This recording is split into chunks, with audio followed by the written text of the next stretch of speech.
when do students have to go to school in Pennsylvania? So this is important in terms of what are the rules about compulsory school? What are the requirements there? And also at the same time, what are the rights that families have?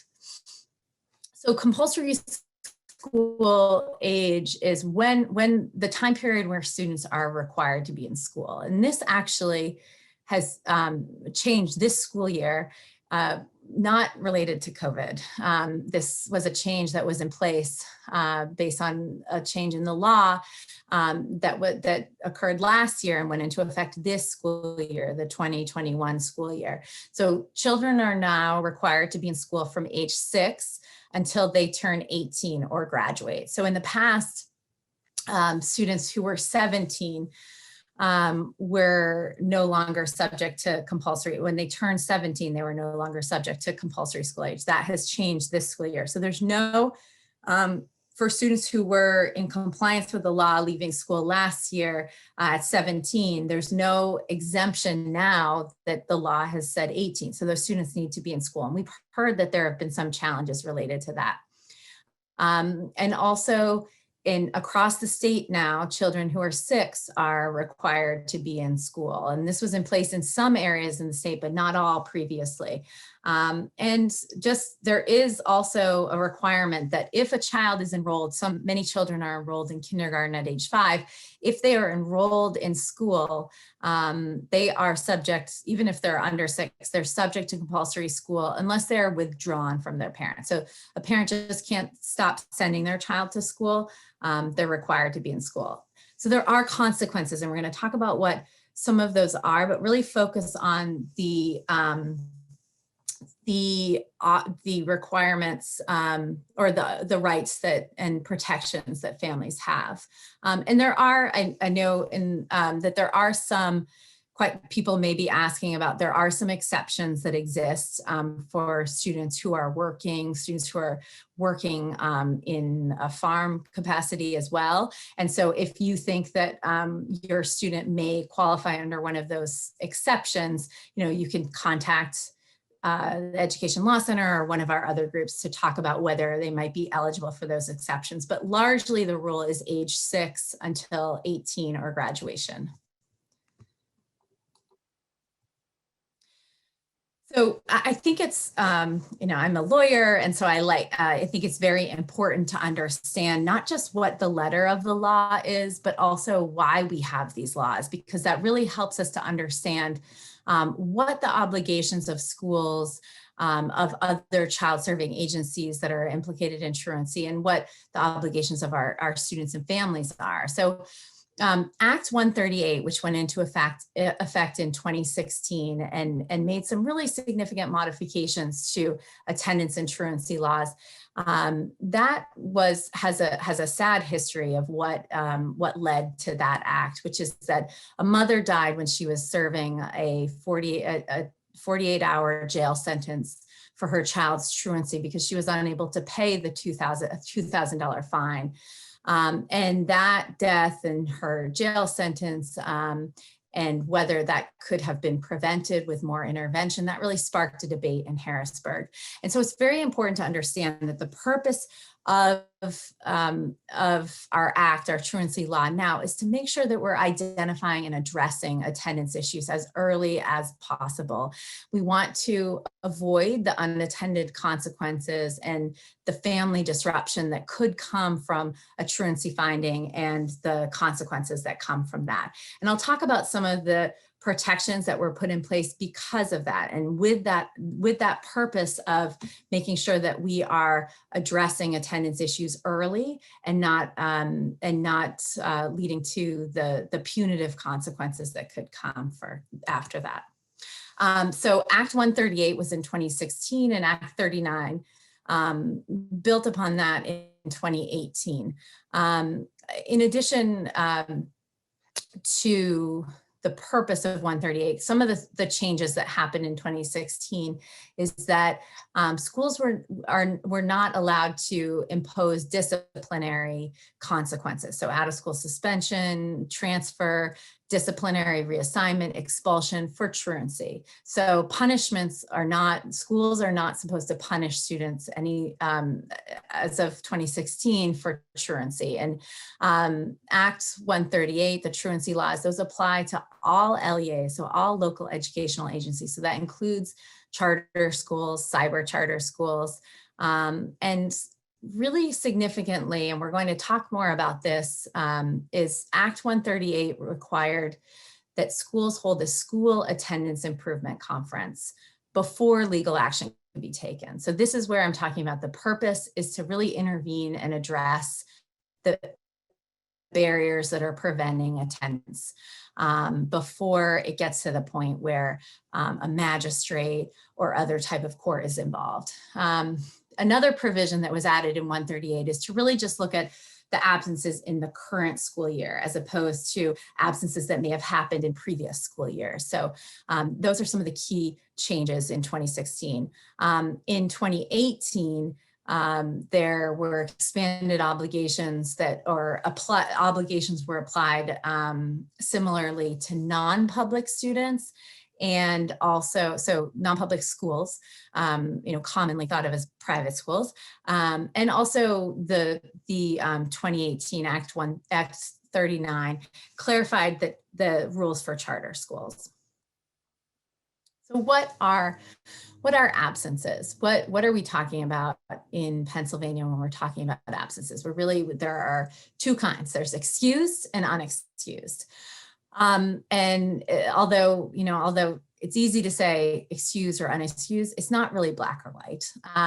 So an excused absence, state law talks about those are absences for physical or mental health reasons or for emergencies. And school districts are required to have policies that explain how parents are supposed to document the excusals, but also what constitutes an excusal. So the policies need to be flexible and need to provide reasonable opportunities to provide the documentation for what is an excusal.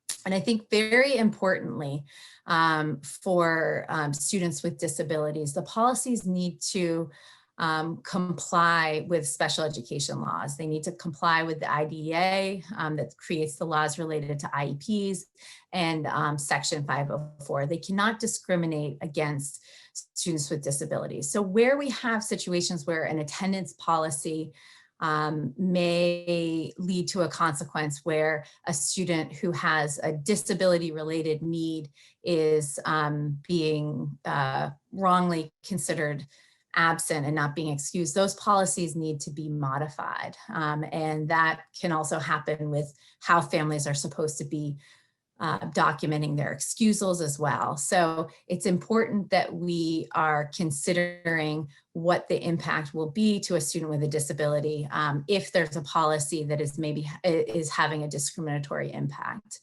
And so those are excused absences. We also have unexcused absences. So those are ones that an absence that doesn't fall under one of the reasons for excusal.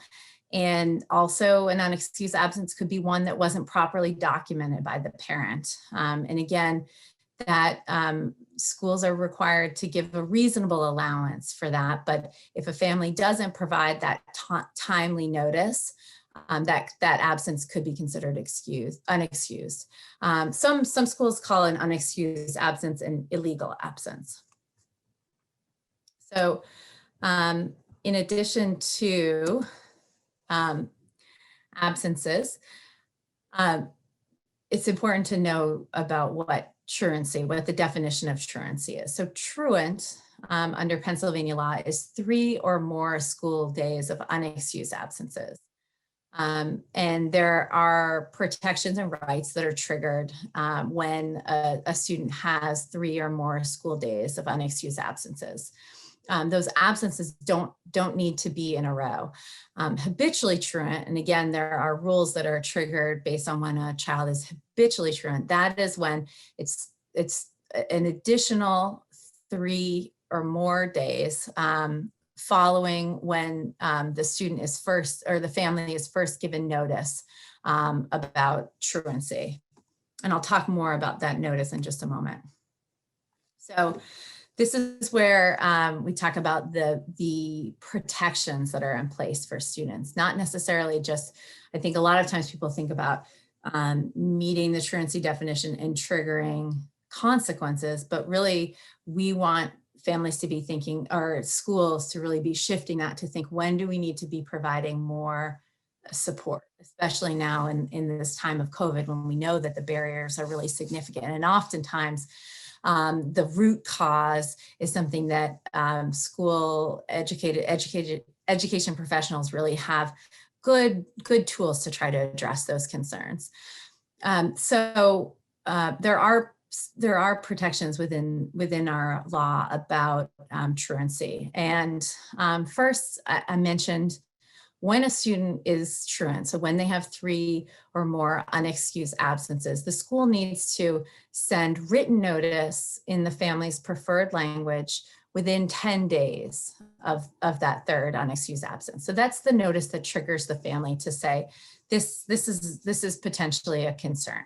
So we need to start thinking about it. Prior to the 6th unexcused absence, so prior to that point when the student is considered habitually truant, the school needs to convene a school attendance improvement conference. I'm going to talk more about that because that is a really important protection for students and for families, but also a really important process when it's done right and the way that the law intended. It can be a powerful opportunity for educators and families to come together to plan to address barriers. And I've been a part of that, and it's been really nice to see when that process that was put in place not too long ago has really worked to help students get back on track.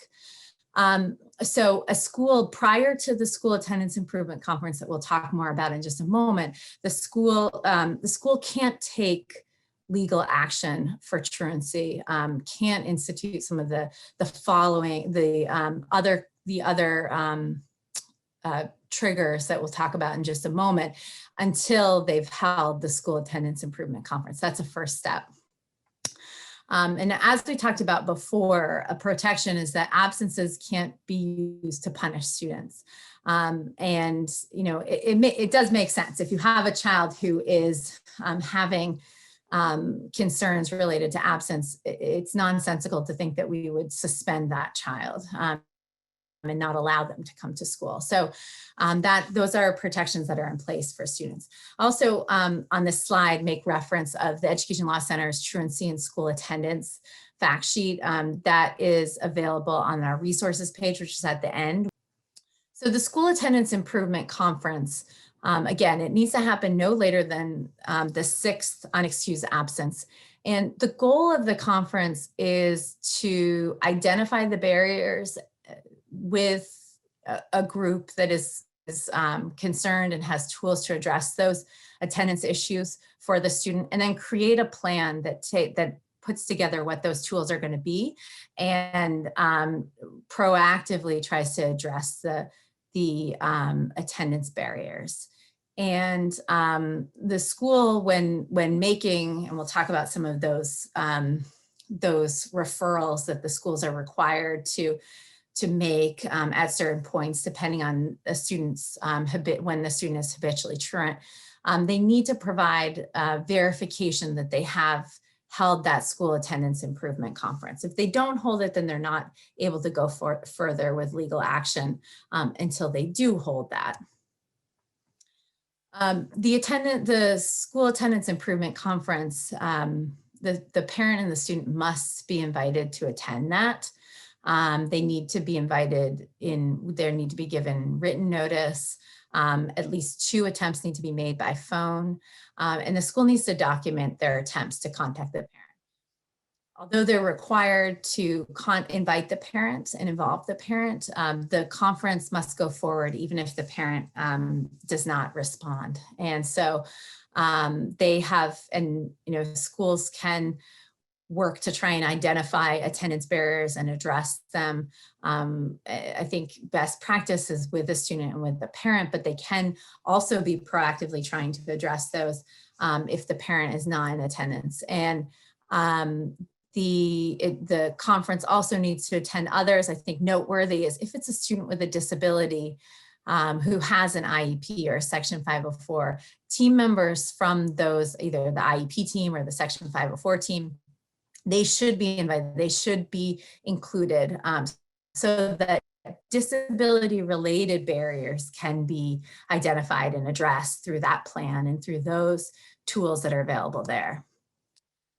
So the attendance improvement conferences and the plan that's developed really need to be comprehensive. And as I've said before, look at really what the root cause of the barriers are so that we can address them at the school level and with the tools that we have, and also at the family, in the home, the level of the home, to try and make sure that students are able to get back on track. And barriers really are supposed to be considered holistically. So mental health concerns, bullying, although transportation isn't as much of a concern when students are virtual, it can be a concern with some of the hybrid models that we're seeing, or some of the person, also homelessness, unidentified disabilities. This is really the attendance improvement conference is an opportunity. Sometimes there are students who have really complex medical needs, but they haven't been identified by their schools as having a disability. And this is an opportunity to provide those resources and use and employ them to address attendance issues. And this can also be an opportunity for the family to provide additional information about why absences that may have been coded as unexcused should have been excused. And schools may face some sort of difficulty in terms of legal action if they don't accept excusal notes from families, because that could be seen as arbitrary and capricious. So it's very important that the attendance improvement conferences are really looking at all of the different causes and thinking about how we can try to address them. So in addition to holding a school attendance improvement conference, schools have other obligations when a student is habitually truant, and those really break down into two categories based on how old the student is. If they're under 15, then they need to hold the school attendance improvement conference, but they also must make a referral either to a school or a community-based attendance improvement program or to the local children and youth agency. Not every school has access to a school or community-based attendance improvement program, but those can be really important and best practice agencies in order to assist with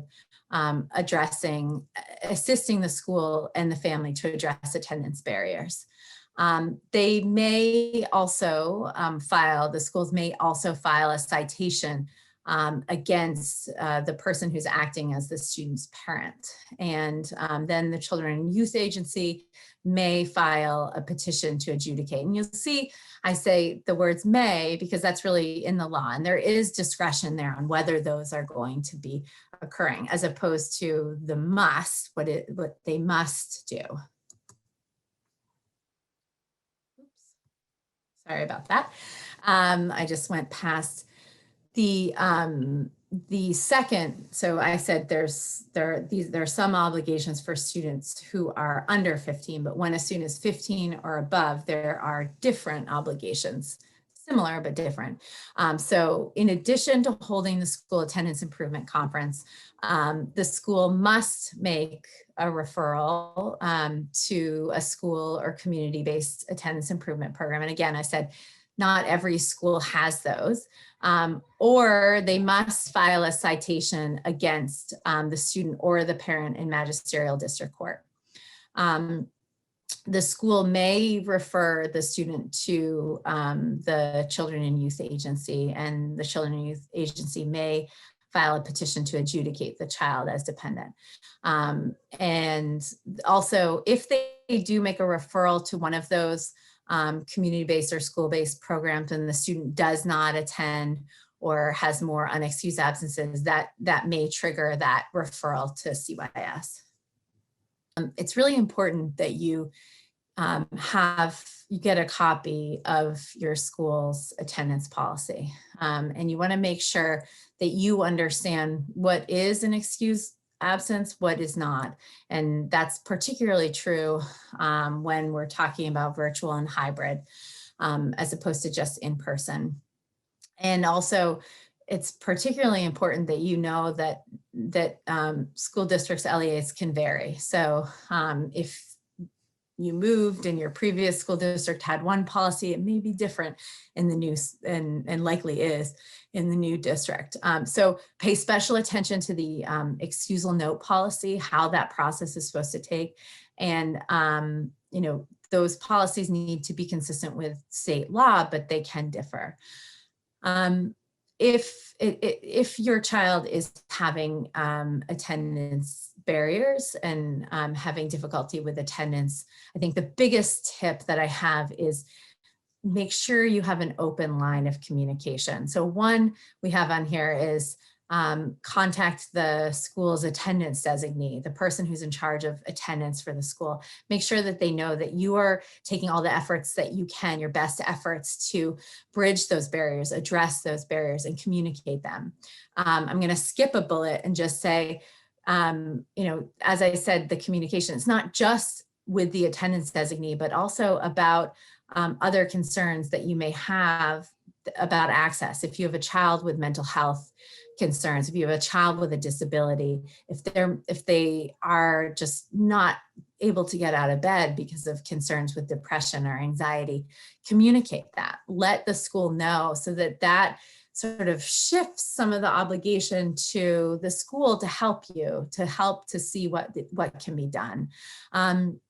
The bullet that I skipped might seem like an easy one, but you'd be surprised how often schools have the incorrect contact information. So make sure that they have your updated contact information so that they can stay in touch with you and that you can stay in touch with them. As well as communicating, you also want to make sure that you're reviewing your child's daily record so that you can make sure that absences are being coded correctly, if they're excused or unexcused. And know your rights. So this is one piece of that. There are resources here, and this PowerPoint will be available. But if something doesn't seem right, if you don't think that the way that your child is being supported to address the attendance barriers is right, it may not be. So take a look at some of these resources that we have here. These are all links that are here, and the PowerPoint should be available to all the attendees.